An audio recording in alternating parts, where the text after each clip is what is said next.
I'm Terrence McNally, and welcome to Freeforum, a world that just might work. I'm going to be speaking today with Robert P. Jones, president and founder of the Public Religion Research Institute, PRRI, about his new book, The Hidden Roots of White Supremacy and the Path to a Shared American Future. And to learn more, you can go to www.whitetolong, all one word, whitetolong.net. On Freeform, we explore the lives, the work, the ideas of individuals that I suspect have pieces of the puzzle of a world that just might work. We look at politics, economics, environment, science, health, culture, in this case, religion, all based on the fact that I believe we can do better, and I want to find out how. The show streams weekly on the Progressive Voices Network on TuneIn.com, and podcasts are available anytime, anywhere on Apple Podcasts, Spotify, Google Podcasts, most major podcast sites, and at my site, terrencemcnally.net. TERRENCEMCNALLY.net. Today's guest writes that white Christian nationalism was prominently on display in the prayers and religious symbols participants carried at the U.S. Capitol insurrection on January 6, 2021, and that it, white Christian nationalism, has become central to the trajectory of the contemporary Republican Party, two-thirds of whom identify as white and Christian. Our two political parties, he goes on, are increasingly animated by two conflicting moral visions of our nation. Is America a pluralistic democracy where all stand on equal footing as citizens, or is it a divinely ordained promised land for European Christians? He believes that that sense of divine entitlement, of European Christian chosenness, has shaped the worldview not merely of white supremacists, but of most white Americans, and thereby influenced key events, policies, and laws throughout American history.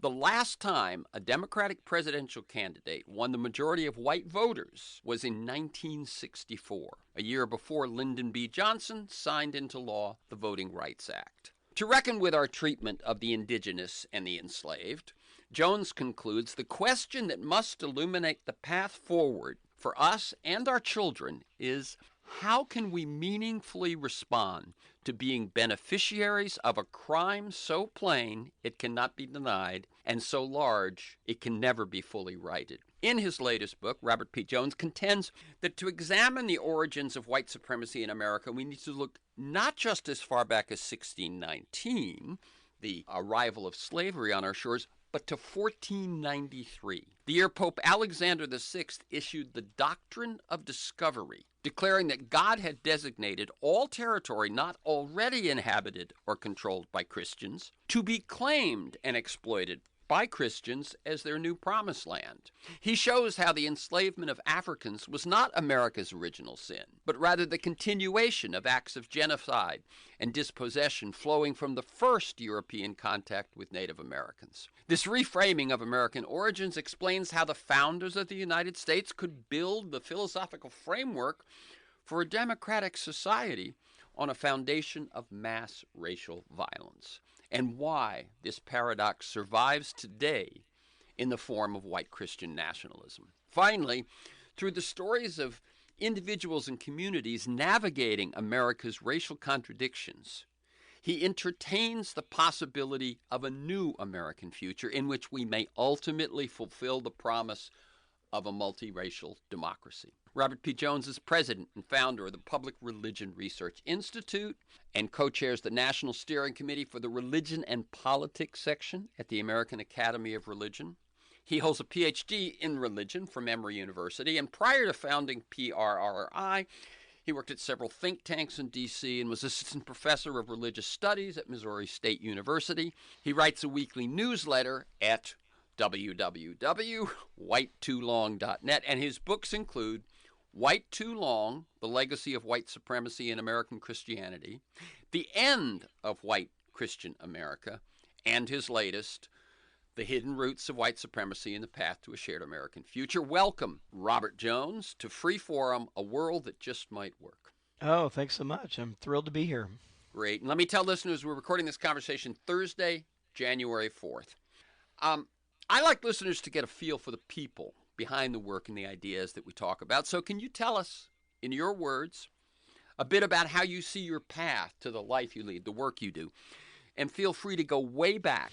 Childhood inspirations, mentors, turning points, moments of decision. And in your case, I think you can dig into this because there is, in reading your book and reading articles and so on, you grew up, in the belly of the white Christian church. And so there's a story there of how you end up writing the books and doing the work you're doing today. Well, there is indeed a story. Yes, in the terms of my youth. Yeah, you're wanting me to give my testimony. So I will. That's right. So I will testify. Yeah. So I grew up. I am of European descent. I grew up thinking of myself as white in Mississippi for the most part, Jackson. But my people, as we say in the South, go all the way back 6 generations, really in 2 counties in Georgia, either Twiggs County or Bibb County, Georgia. In fact, my siblings and I are the first in 200 years on both sides of my family not to live in either Twiggs County or Bibb County, Georgia. Wow. So the roots go back pretty deep, and and even we moved just laterally over to Mississippi in the deep South. So all places touching the Gulf of Mexico and part of the former states of the Confederacy, and all with that legacy. So I think that has really shaped my understanding of the world and what I do today really immensely. I mean, I was also that kid who grew up, not just nominally connected to Christianity, but I was that kid who was at church like literally 5 days a week, growing up. Sunday, Monday, Tuesday, Wednesday. We thought of sort of Friday and Saturday as Sabbath from church growing up. And let me just jump in for a second and share just my own shared experience, which is, although born in Massachusetts, I grew up in Florida, Catholic, and as a youth, one of the sort of star altar boys, very much into as an achiever.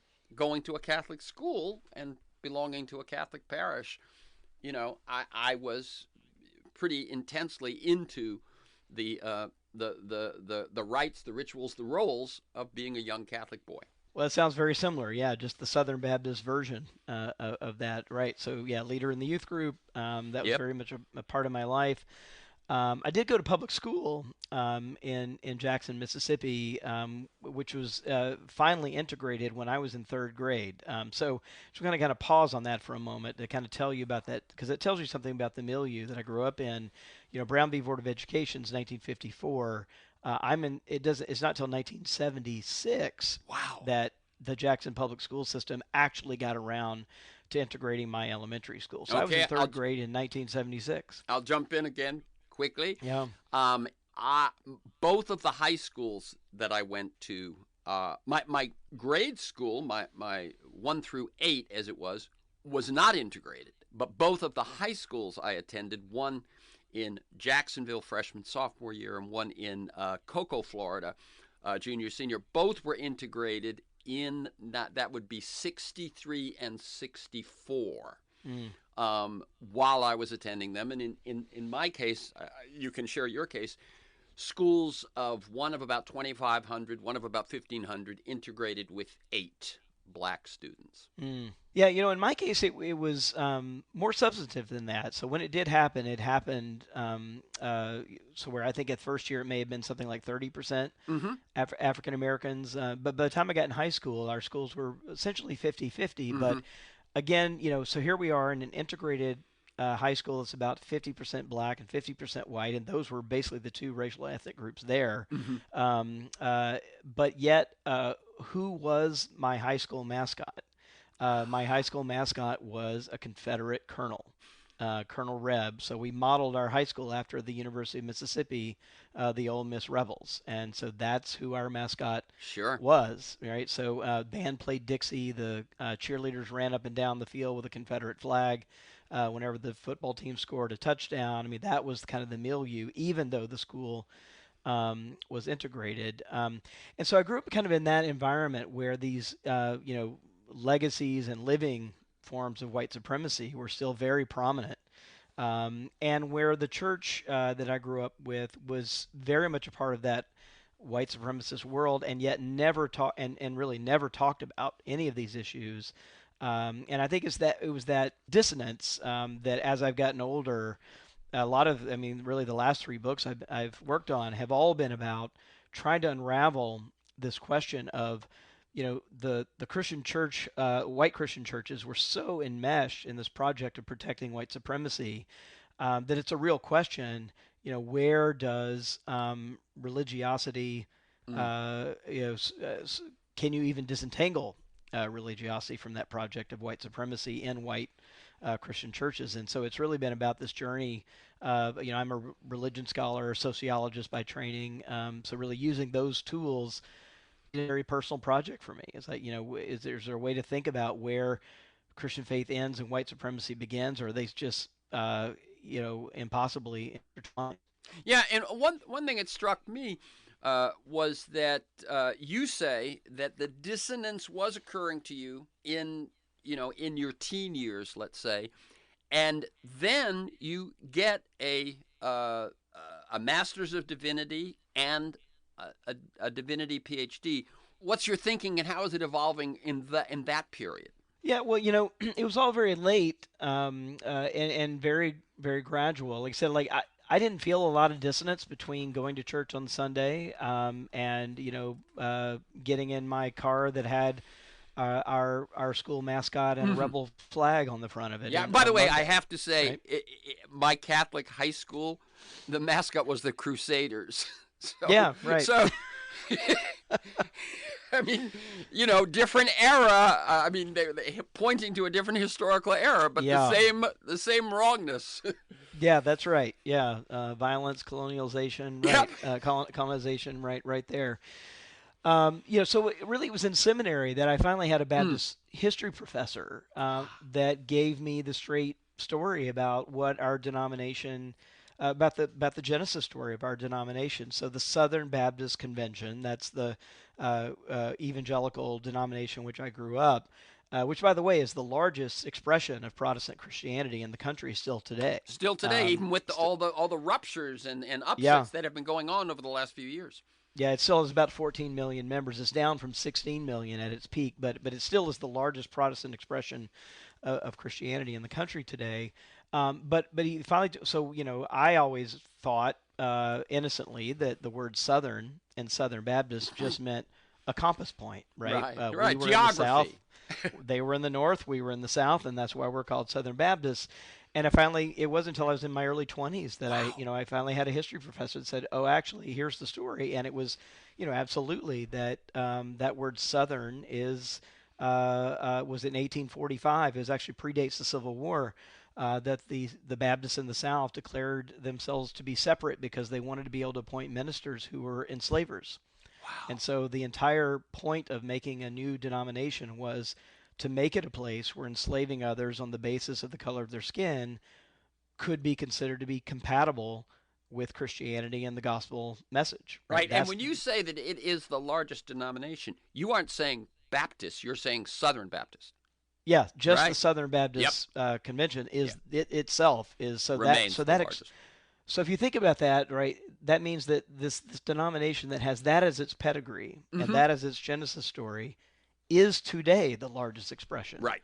of Protestant Christianity in the country. That trajectory, right, continues forward. So that was a shock to the system in my early 20s, and I feel like that began to kind of create a little crack, in the worldview that allowed some light to come through. Yeah. Let me just yeah. mention one little detail that I found, which was that just to again, I'm just fleshing out a little more your youth. Your grandfather was a deacon at the church in Macon, Georgia, and one of his designated jobs was to make sure no black people entered the sanctuary.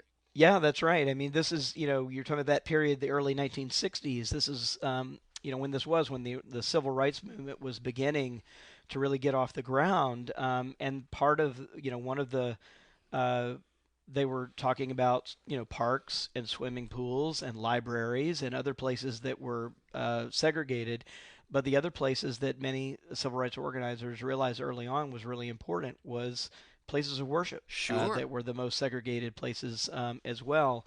And and it was it's interesting that it wasn't just a wink wink nod nod Right. kind of assignment on Sunday morning. This was something that the board of deacons at the church like met and decided would be an official duty for one of the church leaders every Sunday morning was to essentially be a bouncer on the outside of the church to make sure that only white people entered the sanctuary. Wow. Yeah, I just wanted just so people could see, Yeah. it was, if the dissonance isn't showing up in retrospect, it sure must have. Yeah. No. Absolutely. Yeah. Okay.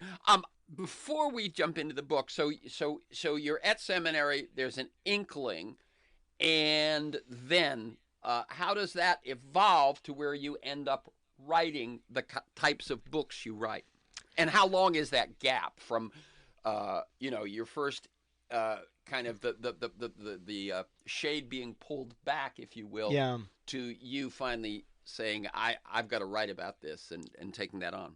Yeah, it's a long journey. It's essentially 30 years Mm-hmm. from that first kind of insight into thinking, oh, I've really got to rethink,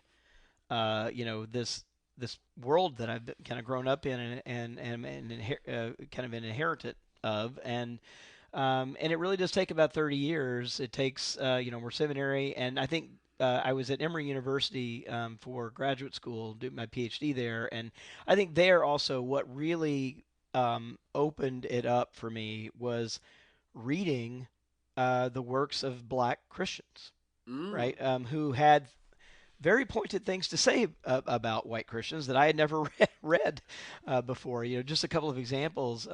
Frederick Douglass, in his first autobiography, by the way, which was published the same year that Southern Baptists broke off from their Northern brethren over slavery, has had his entire appendix to his first autobiography in 1845 is about the church, and he says things like, between the Christianity of Christ and the Christianity of the United States, I see the widest possible difference. Mm.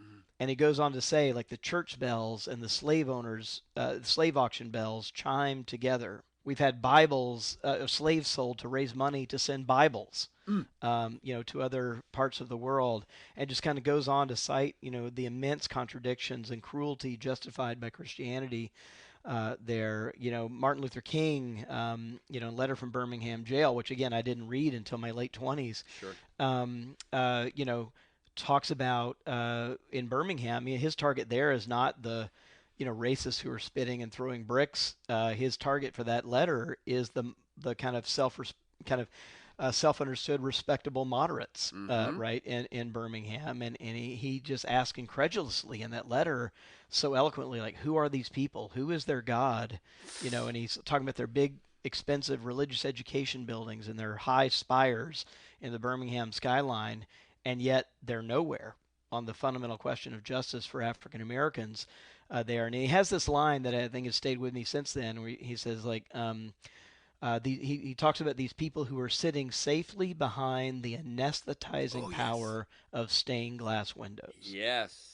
And I think when I Yeah. read that line, I mean, it was just like lightning had struck, for me. And I realized, like, that's it. Like, that is the role that Christianity had played in my life growing up. Instead of enlivening my conscience, right, it had served as this kind of anesthetizing force. Right. There's another line you had that I thought I had written down right in this section, which was about the obliviousness that you grew up in. I don't. Yeah. Do you know the? Nah. If you can't recall it, that's okay. I remember just writing it down. And go, oh, that's it.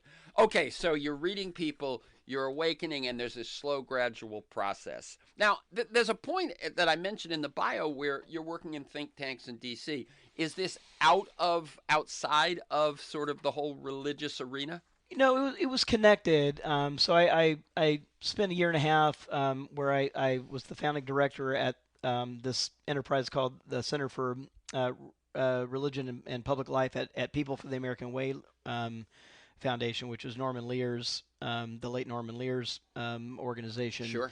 And so that was very much about religion and kind of its current role. And this was right after, all the so-called values voters a moniker came up in the early 2000s. So it was really trying to understand, what was going on, right, with religion, values, politics, culture there, and then did that for a few years, and then realized that I really wanted to have a place, an independent place, kind of dedicated to the work, which led me to found PRRI in 2009. Got it.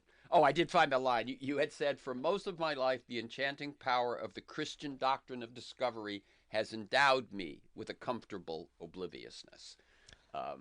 Yeah. Okay, so at a certain point, I'm not sure what year you wrote the first, but so in one review of the Hidden Roots book, someone said, it's basically a trilogy, though not, declared that way. Can you talk about the evolution through these books, and then we'll get to the latest, The Hidden Roots, White Supremacy, and the Path to a Shared American Future?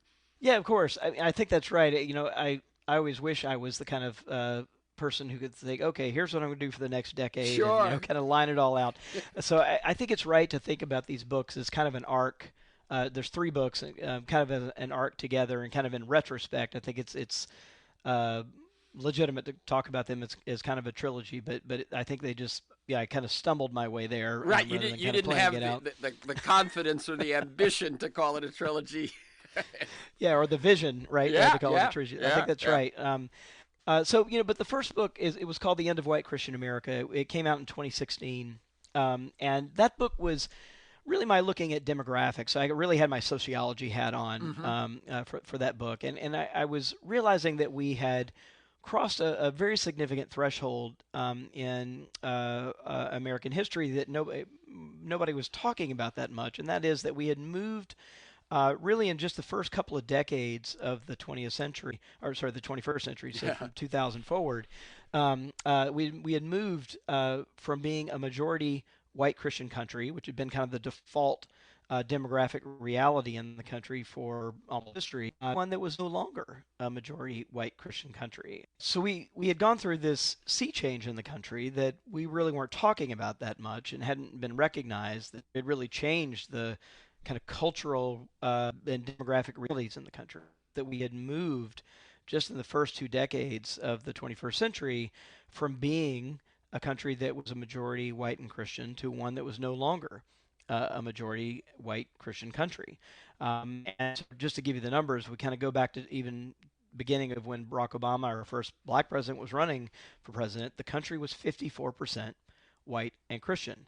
By the time I wrote the book in 2016, that number had moved from 54% to 47%. Wow. So we kind of crossed that majority to non-majority threshold. Today, 42% white and Christian. So that trend has really continued. But I was trying to kind of mark that out as a significant moment in our country's lifetime, and to kind of point to it. This is a group, right? White Christians in the country have been accustomed to thinking themselves at the top of the cultural, political power hierarchy in the country, and so to suddenly find themselves and not just on the other side of that, I think has been quite a shock. What I was going to say is not just thinking of themselves that way, but that position so totally taken for granted, right? It didn't even have to be thought Yeah, of. right, just the default.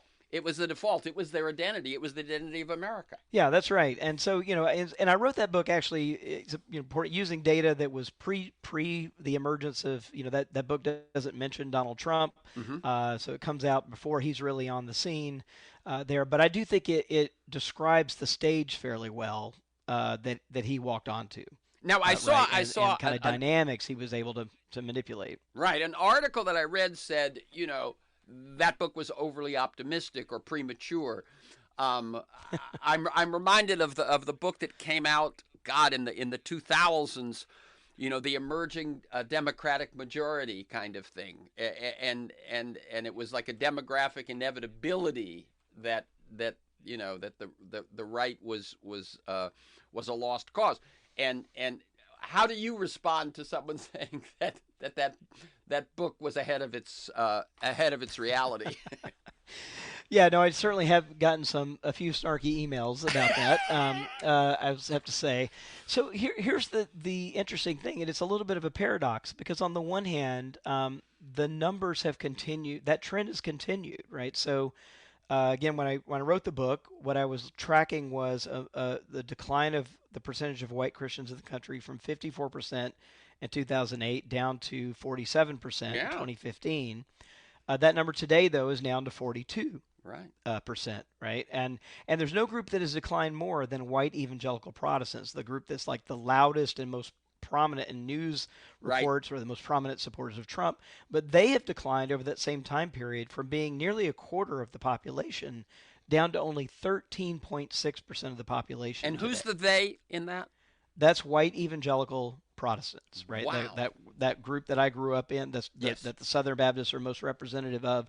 So again, they're only 13% of the population today. That's nearly half of what they were just 2 decades ago. And yet, I think what has happened is as they have shrunk, Yep.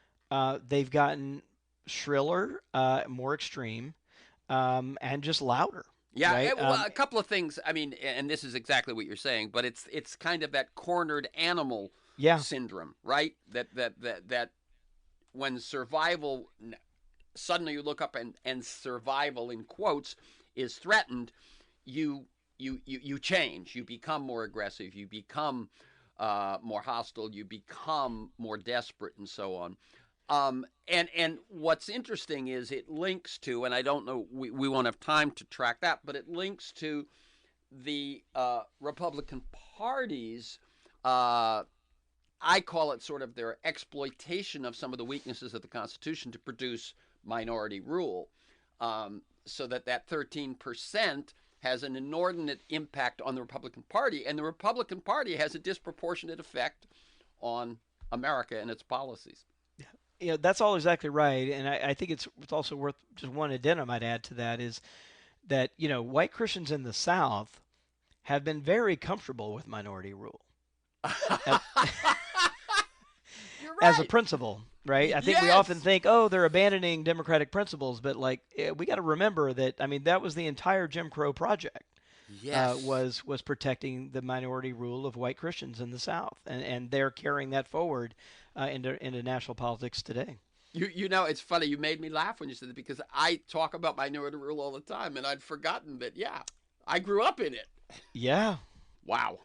Let me tell people that you're listening to Freeform, a world that just might work. I'm Terrence McNally. I'm speaking today with Robert P. Jones, president and founder of the Public Religion Research Institute (PRRI), about his new book, The Hidden Roots of White Supremacy and the Path to a Shared American Future. And you can learn more at www.white2long, all one word, white2long.net. Okay, so you've talked about the first book.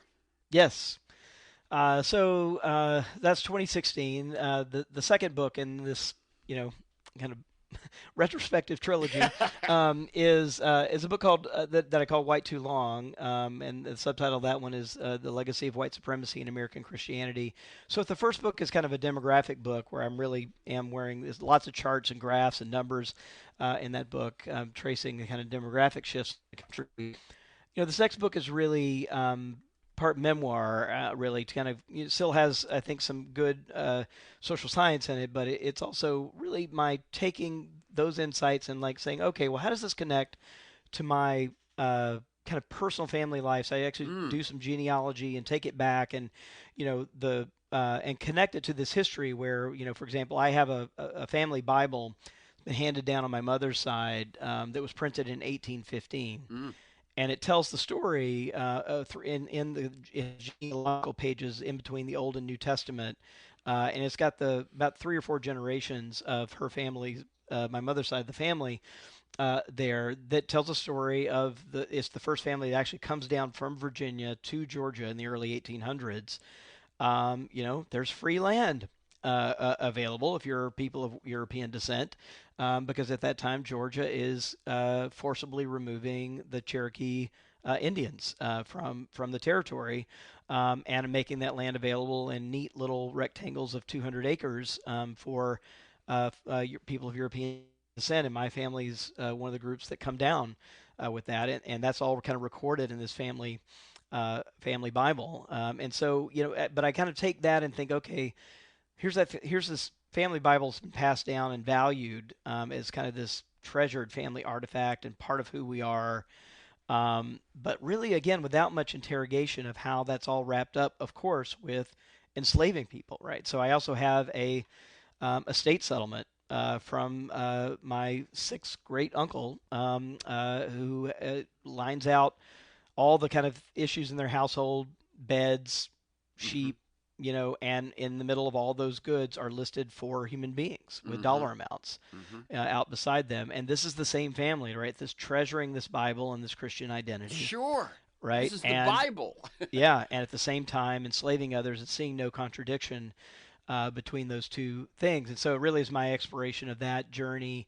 And I tell a little bit more of that story of the development of the Southern Baptist Convention and its kind of influence on Christianity writ large in the country in that book going forward, and show how these ideas of white supremacy are still very much not only just kind of inside of that white Christian world, but still really protected and promulgated by the white Christian world. Right. And let me just tell people, when you're talking about seeing this ledger with property, including Yeah. human lives, if anyone, you may have looked. I'm speaking to listeners now. You may have looked at the 1619 project, or you may have not.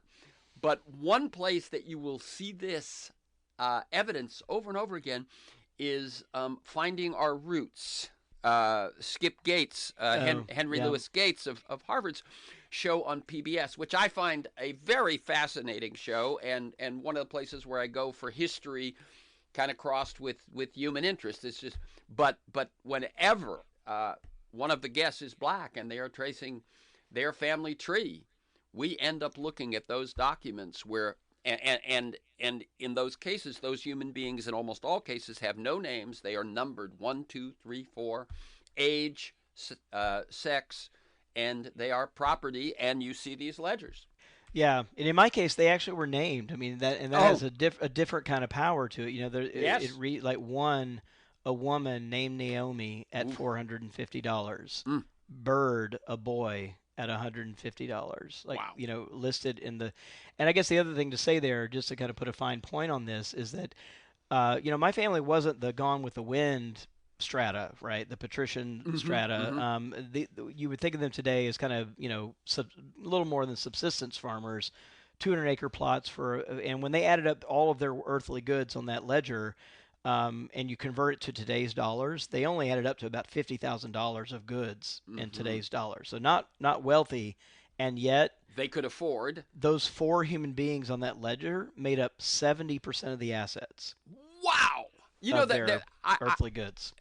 I have to say, one of the things that years ago I interviewed, and I'm forgetting his name right now, the expert from Berkeley who made the contention at the time that I was interviewing, and I think it is probably still true, that there are more slaves now in the world than there ever were when you count bondage and that sort of thing with miners and miners meaning people who work the mines and people who work some of the fishing ships and all of these Mm. things who are bonded and have no freedom.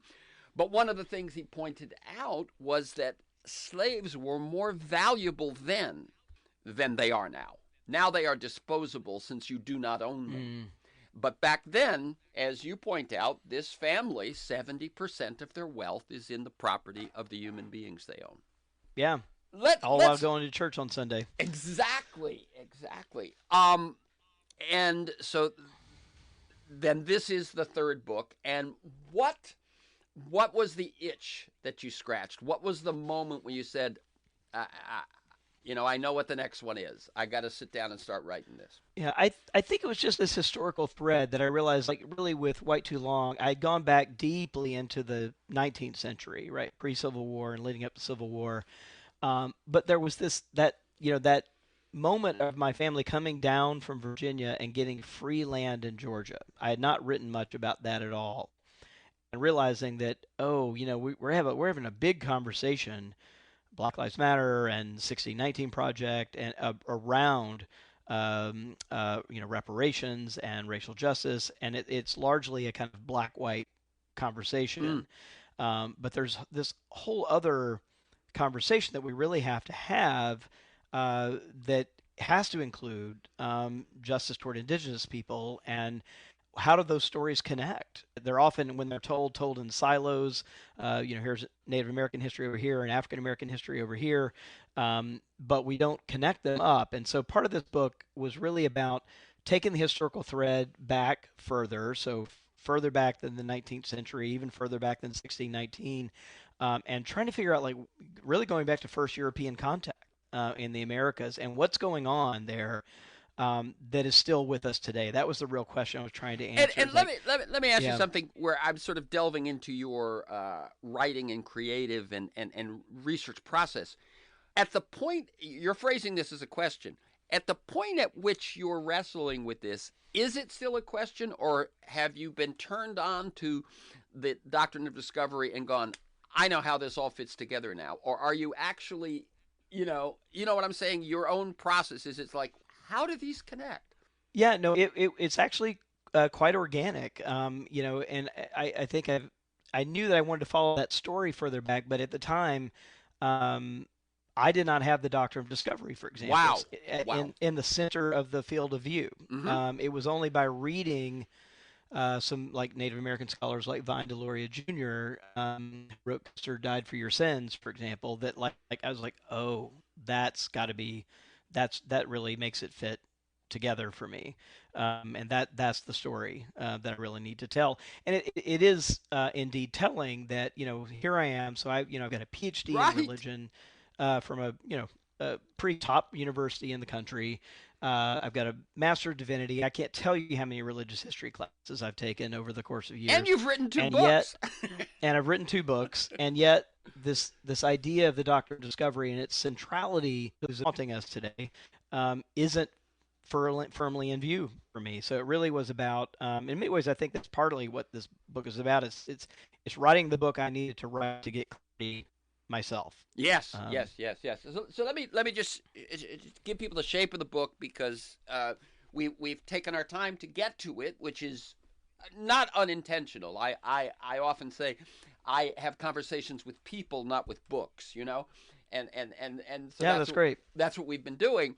But just to tell people, the shape of the book is, and it surprised me, the shape of the book is, if you look at the cover even, the hidden roots of white supremacy is against a blue background, and the path to a shared American future is against sort of a purple background. And they are really like two different notions here. One is, the one we're just talking about right now, is the role of taking the history back to the doctrine of discovery and the roots of Christian sense of entitlement and superiority, a European sense of entitlement and security, and the path to a shared American future is the story of 3, well, let's call them states, because they are, but it's really 3 communities who decide to reckon with their past, and it's Mississippi, Minnesota, and Oklahoma. And of course, I don't have to tell you, those are all Native American names. And I was surprised when I finally opened the book, having read some commentaries on it, that the meat of the book is really those 3 communities carving this path forward.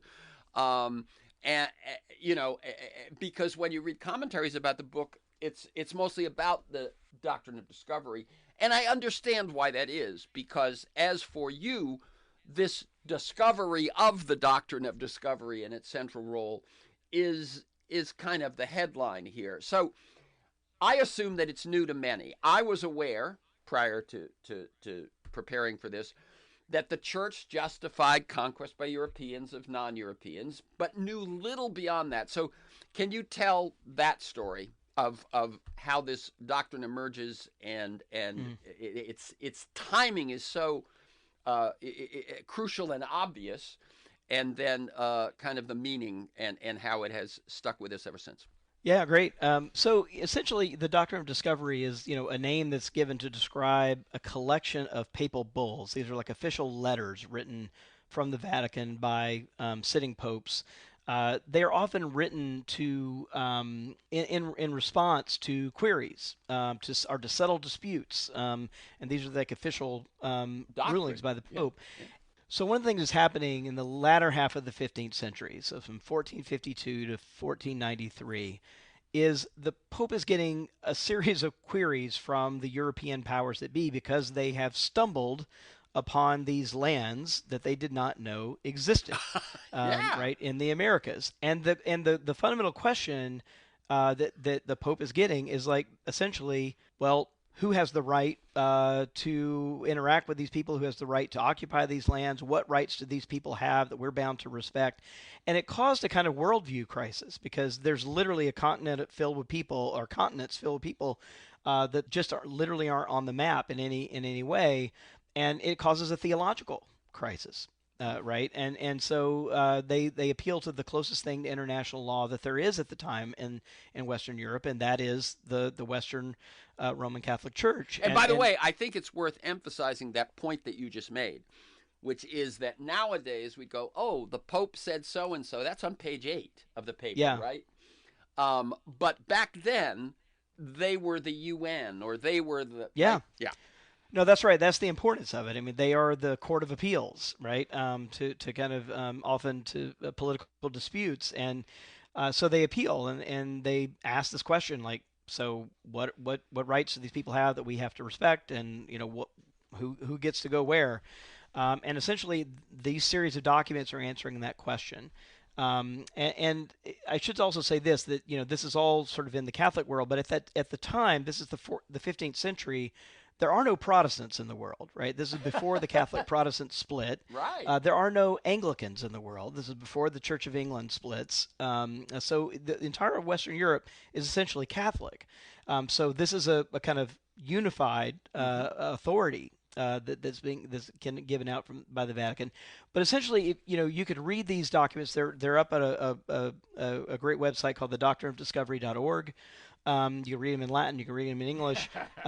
But what they amount to is this: that they essentially answer the question about what rights people have with their own question. And so the question that the Church poses as the threshold question about rights is the question: are they Christian?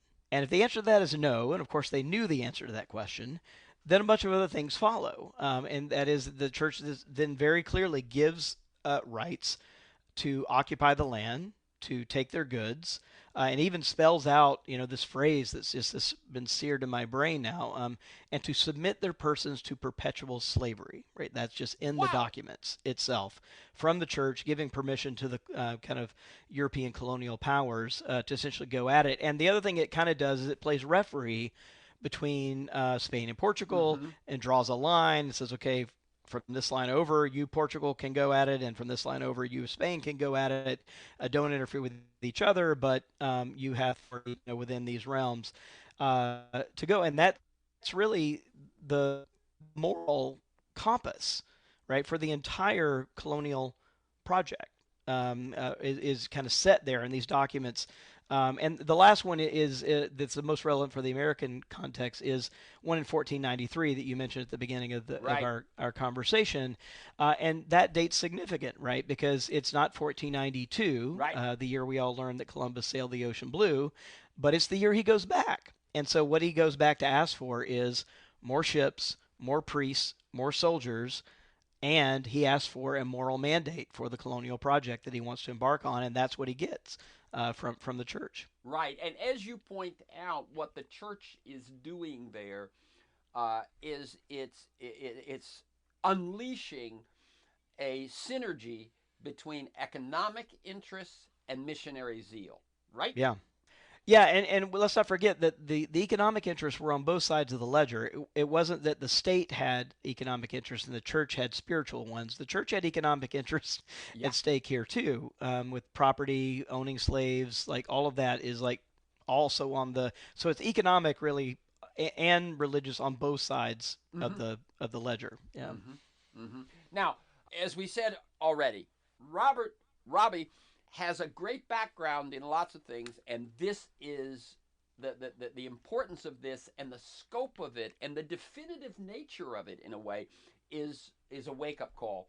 So I just want to talk just a little bit more about it, because you point out that in the 19th century, the doctrine of discovery was used as a precedent to give people which gave people a sense of title to land that had not been owned with an official title. And this is how the stealing of the land from the indigenous Americans is justified. Can you talk just a little bit about the role of the doctrine of discovery, and this is going to be news to most people, in American legal history?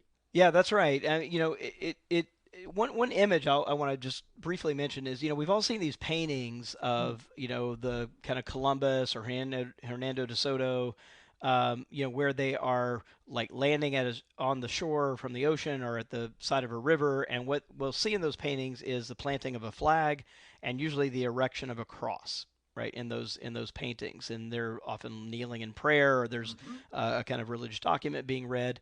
And I always often thought of, well, they're just giving thanks for a safe journey, kind of thing in those paintings. But those paintings are actually capturing a legal ritual that they had devised, right? By planting the flag and planting the cross, they were literally making a legal claim on that land, unbeknownst to the land's occupants, right? And that's really what the Doctrine of Discovery empowered them to do. And this idea that by simply being people of European descent and Christian who quote unquote discovered these lands, right, that in itself gave them a legal claim on these lands, even without the knowledge of the current inhabitants. And that idea, as far-fetched as that sounds, right, was very much the legal way that this was adjudicated, and it gets picked up. I was just at a conference actually in December at Syracuse University, because we're at the 100th anniversary of the Supreme Court case that incorporates this into U.S. law, Johnson v. McIntosh, in 1823.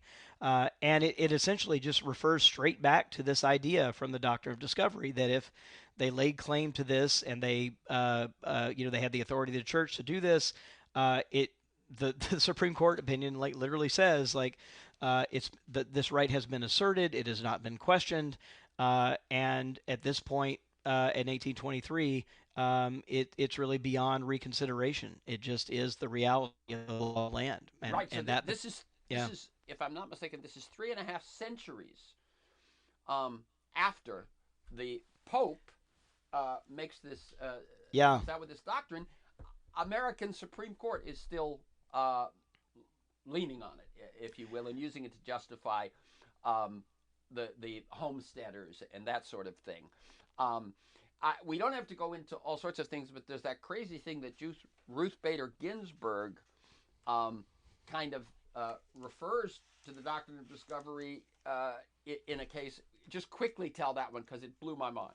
Yeah, that's right. So I mentioned 1823. I mean, that's one thing, but the Ginsburg case is in the 21st century. Yes. And footnote 1, right, on opinion written by her, cites the Doctrine of Discovery as the fundamental basis of property rights in the U.S. And so it's still very much alive and well. It's not something, again, buried in the past, but still very much with us today. Okay. The last thing I want to say about specifically the Doctrine of Discovery, though there's much to learn in the book and so on, is that the Vatican earlier this year, 2023, finally repudiated the doctrine, saying that the concepts, quote, fail to recognize the inherent human rights of indigenous peoples. Is it significant that the Pope finally repudiating the Doctrine of Discovery is actually from the Americas? I do think go ahead. Is significant. Yeah, no, I think it's significant, and Pope Francis has been really more than any other Pope in modern history trying to reckon with this part of the church's history. In 2022, he did what he called a penitential pilgrimage to Canada, right, and visited many of the boarding schools where people had been forcibly removed from their homes, indigenous children, and forced to go to these boarding schools in horrendous conditions. And he actually went on a pilgrimage and visited those. in 2023 he issues you know, a repudiation of the ideas. The only thing I would say that I was a little unsatisfied and disappointed with in that document that came out of the Vatican by Pope Francis is that it doesn't quite fully allow the church to take responsibility. What it ends up saying is the ideas, yes, were wrong, but then it talks about the church's children or other actors who manipulated these ideas and did these things. And if the church is guilty of anything, it's for not or for being silent. But it doesn't really fully say we were wrong. Yeah. Well, if we've read, anybody who's read about the battles that Francis has had just to say what he has said probably understands there were some backroom dealings. Oh, of course. Yeah. No, I mean, it's significant that it went here. Yeah. I still think it has another step to take. What you're saying is not that necessarily that he didn't go far enough because there were probably constraints, but that the church has yet to go far enough. Yeah, I mean, the way I put this in kind of colloquially is, you know, if this were an apology I'd offered to my spouse, I think we'd still be talking. Okay. So the section that actually makes up the center of the book is deals with the second half of your title, as I said, The Path to a Shared American Future. And you focus on Minnesota, Mississippi, and Oklahoma. And it's interesting. You construct each of those sections, the section on each of those, in this way. Before Mississippi, or before Minnesota, or before Oklahoma. So this is the pre-established of these states, and then in that before, you point out what happened to the indigenous people, and then you link it to, in the case of Mississippi, the murder of Emmett Till, in the case of Minnesota, lynchings in Duluth, and in the case of Oklahoma, the Tulsa Race Massacre. And then, so we've got, this is what they did to the indigenous, this is what they did to blacks, and then you have, in each of them, commemoration and repair in Mississippi, Minnesota, and Oklahoma. Talk about that, because that is what you hope is the path forward. Yeah, no, that's a lovely summary. I think that's right. You know, I wanted to get to, in this book too, to kind of turn the corner to that second part of the title, right, and the path to a shared American future, and get to where I see things moving, and where I do find some hope. I think it's often difficult, in many of our current moments to see much light. It looks kind of dark, and we see the continued legacy of this other side of American history. But I'll just tell a couple little vignettes that I think are helpful. So I'm from Mississippi, and deeply moving what's going on in Mississippi, in Tallahatchie County, Mississippi, as recently as 20 years ago. If you had gone, driven up and down the roads and the highways in that very rural county, there was literally nothing on the ground to tell the story of Emmett Till. No markers, no things you could stop at, even even where the courthouse was, where his trial infamously acquitted his killers in just over an hour's time of deliberation by a jury of all white men. There was just nothing there, and it was really a group of people who, again, with very few resources, a group of white and black local people decided that it was time to tell the story, to tell the truth about that, and to do it in a way that was going to build a different future for their community. That this divide and the silence over it was still a real sticking point in the community. So they began meeting. Again, this is a very poor county. The county seat only has 600 people, right, who live in the county seat town, and these are also people who, were the descendants of enslaved people and the descendants of enslavers. Sure. So their families are connected right back in ways that are very challenging to deal with, and yet they decided to come together to kind of lay a new foundation for the future. They have actually succeeded, and this is not in the book because it just happened last year.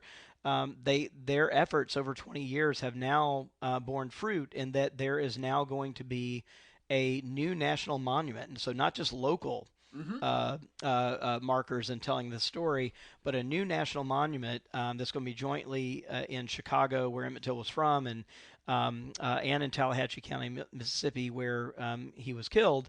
That's going to be the Emmett Till and Mamie Till Mobley National Monument. That'll be under the auspices of the National Park Service, and so they have done something that's not only told a new local story and kind of helped their community heal and get to a new place, but it also built a new national story. So this story will be told, at the national level, and will be kind of in perpetuity on the ground. And they're also building, like, there's an Emmett Till Interpretive Center there that runs like programs for kind of youth in the area. So it's infused a whole new life into the town and into the county, just from the efforts of a group of local people saying it's time to tell the truth.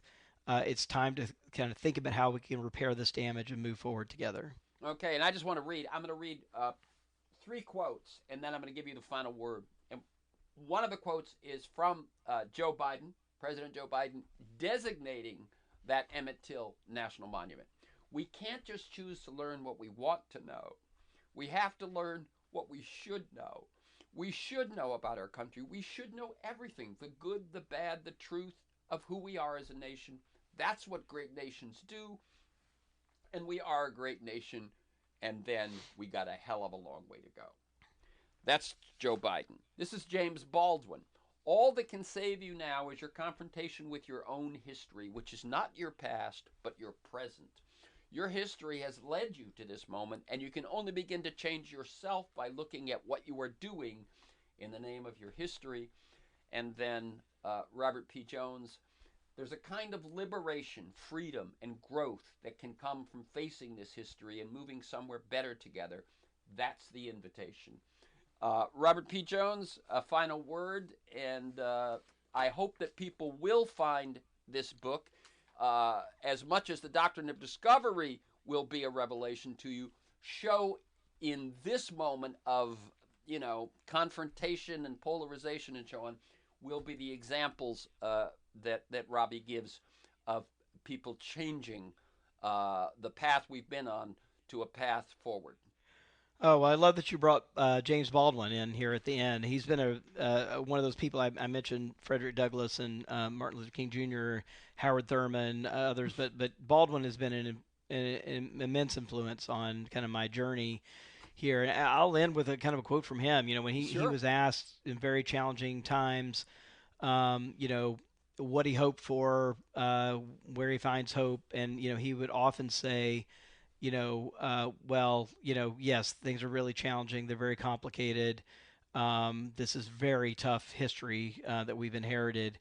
But that he would say, but I have faith that we can be and do better.